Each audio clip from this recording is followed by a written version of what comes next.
Hey everybody, this is Mr. W. I'll be taking you through the interactive for Activity 7, which is the Seasons Interactive from SEPUP. You should have the link available on Google Classroom. If you're in my class, I believe Miss Whalen and Ms. Littleton will likely do the same. So when you click on the link, it'll bring you to the screen. This is the home screen.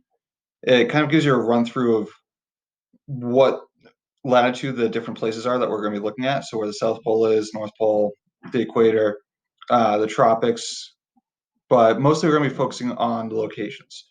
So we have 4 different locations. We have Anchorage, Alaska, which is north of us. We have Chicago, Illinois, which is about the same latitude as us. So it's about as far north of the equator as we are in Carver, Mass.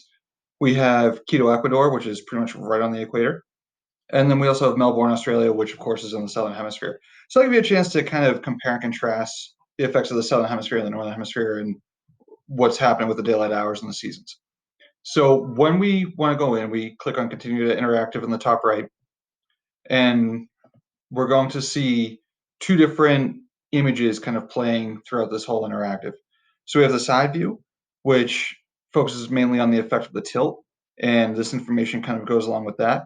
So you can see which of the 4 locations we're looking at, the daylight hours. So this is showing you 6.5 daylight hours in Anchorage, Alaska in January. You can see the months on this bar.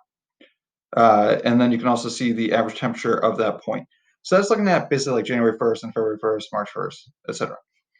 So this screen down here in the bottom right is showing us the distance overall of the Earth from the sun. So you'll notice that it's in kilometers because we use metric primarily in science. So it says 147.2 million kilometers. In miles, just so that you know, that's somewhere around like 90 or 93 or 95 million miles or so. So, and it says right here as well that size and distance are not to scale. Just important to note. Also, over here, you can see that we have 23.5 degrees for the tilt, which is your Earth's tilt. We can change that to 0 degrees, and I'll talk about that in a couple minutes about the effects. So as we scroll through, you're going to notice that in January, again, we have about 9.5 hours of daylight at our latitude. We're comparing to Chicago. In February, it goes to just over 10.5. So you can see the change in this line. You should also note the change in the distance between the Earth and the Sun.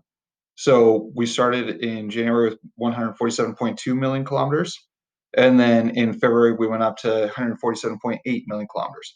So you want to keep track of both of those as we go through the months. So you'll see that in March, we continue. So we're getting more and more daylight hours. You know this from your experience. You know that as you go through spring and into summer, the days are getting longer, the temperatures are going up. So you can see that the average temperature is now getting above freezing for the first time during the year. And then we continue on through. So when you're doing this interactive, you're also going to have 2 worksheets that you're going to be working off of. So one is the Earth's year from space top view. The top view is in the lower right. It's this one right here. And then you also have the side view, which looks more like an oval. And then that is going to be this one up here. So in the top view, it's asking you to record the distance between the Earth and the Sun in kilometers. So you're just looking right at the screen, it's going to show you the distance. And then also the average temperature in both Fahrenheit and Celsius. In the side view worksheet, you're going to be looking at the daylight hours in these 4 points. You should notice that you have 2 equinoxes, equinox equal.